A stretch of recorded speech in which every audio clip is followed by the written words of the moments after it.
This is BBC News, the headlines. Well, I don't know what to say. I'm in a bit of a state of shock, guys. Bit of a state of shock.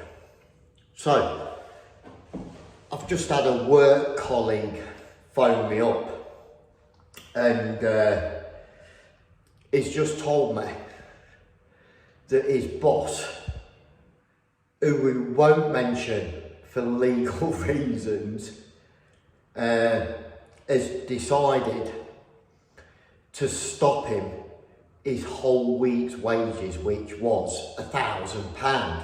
£1,000! Just sent him an invoice saying no payment.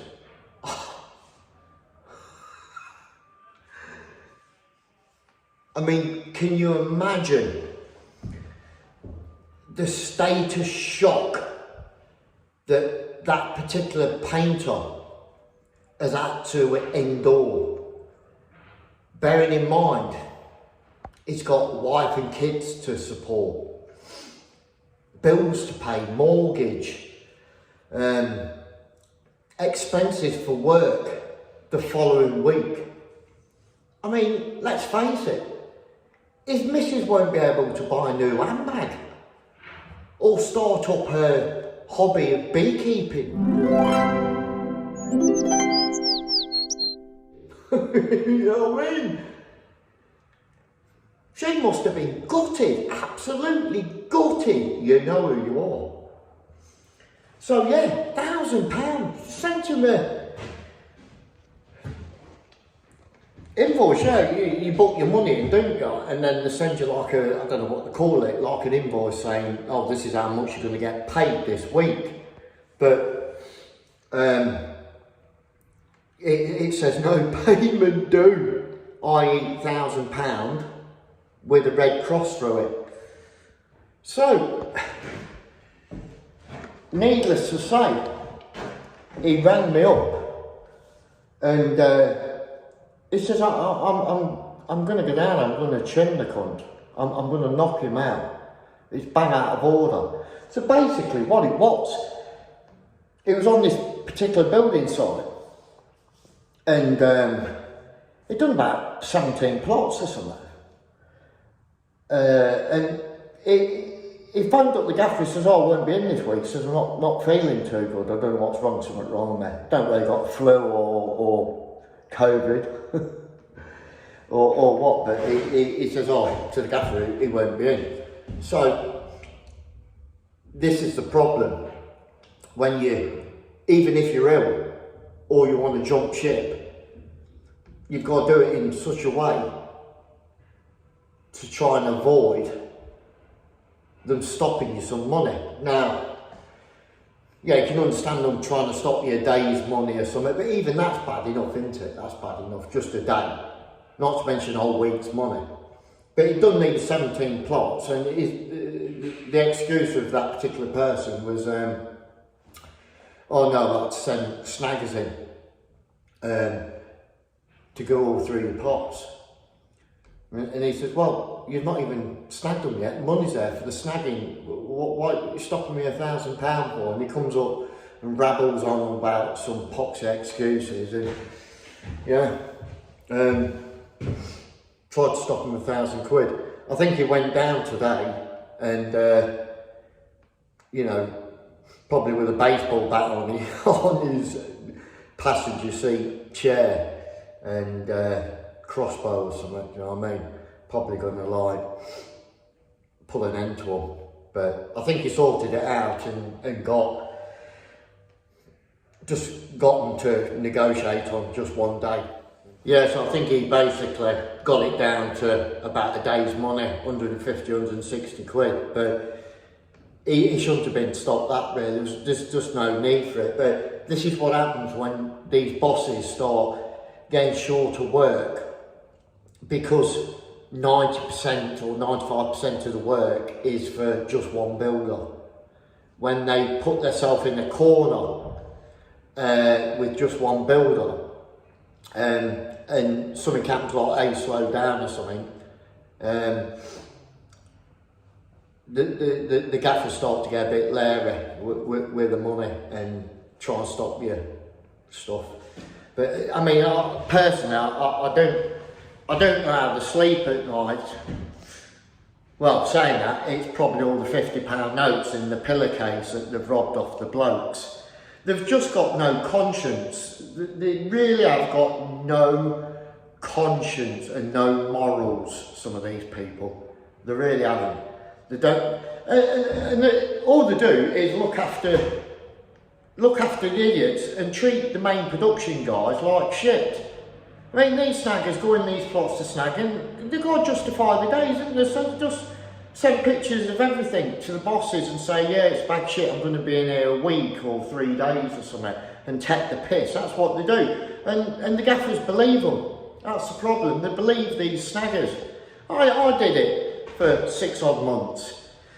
But I didn't take the piss because I'm a production guy, so I'm not that way inclined, but I know how they work. They take the piss and everything they say gets believed. But, yeah. Don't know what to say. I was in the stage of shock, man. I've never heard of that, somebody trying to stop somebody £1,000. Bang out of order, that is bang out of order. And obviously, all them £50 notes in their pillowcase helps them sleep at night, doesn't it? Tell me what you think, guys. Tell me what you think. Bang out of order, that is. Bang out of order, that's low. And what's going to happen now is, that'll go right round the daisy chain, won't it? Right round.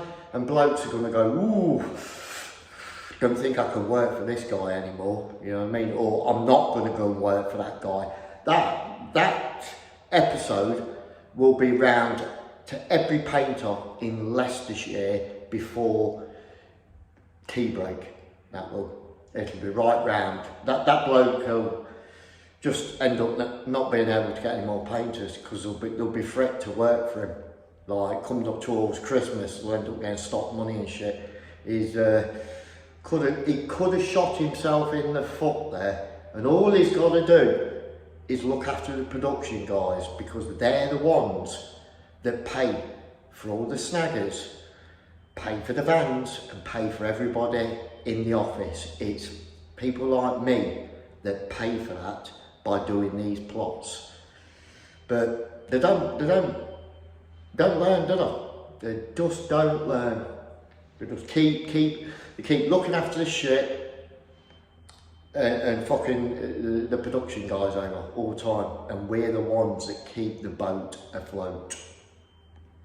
Till next time, stay safe and watch your money. If you don't spray nowadays, whether it's all one colour or not, you're going to have to graft for your money and put the hours in. Can be quite difficult to make any plot in this day and age pay if you don't spray. Now, there is that myth around, isn't there, when you spray, oh, you've got to back roll it. Because they say, if you spray it and you've got to touch up at a later point, you're going to see where you've touched it up. Now, I'd love to find out who come up with that idea, because if I did, I'd knock them out. I really would knock them out, because only last week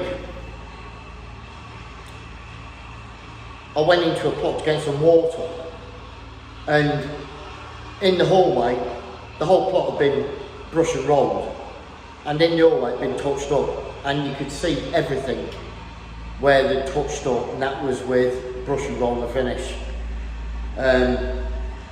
A lot of the problem comes if you get to touch up weeks later and they've swept up and chippy's been in there fixing and dust goes in the air and it settles on the wall. So it doesn't matter whether you sprayed it or roller finished it, you're going to see where you've touched it up. So the best way to go about it is spray it and then do all your main walls up your stairs and some main walls in the lounge and stuff like that. Go over it and just put a finish coat on and get the roller finish. So these day workers who go in and snag your plot can see a roller finish, because they like shit stirring to the gaffer, don't they, the day workers. Oh, he's left it in his spray finish. Oh, I can't touch up. Wankers. Absolute problem, day workers. Big problem for anybody that sprays, because they like stirring the shit. Basically, because they use that excuse to spend longer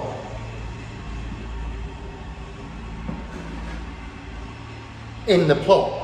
They can use that as an excuse. Oh, I'm going to be in here 2 days, reading my paper and phoning everybody up in my contacts list. Yeah, I'm going to be in here 2 days, there's loads to do, and like, I've got to re-roll all the walls because it's left in the spray finish. They're the problem people.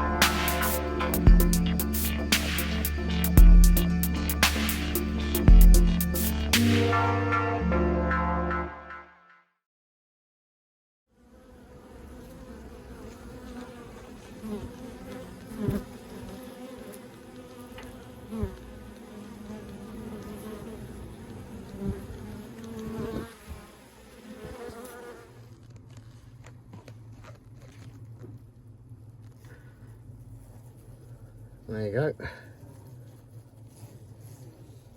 And here we have a bird's eye view, or bee's view, of the inside of the hive, where I've taken the plastic flow hive frame out. As you can see out at the bottom, queen excluder.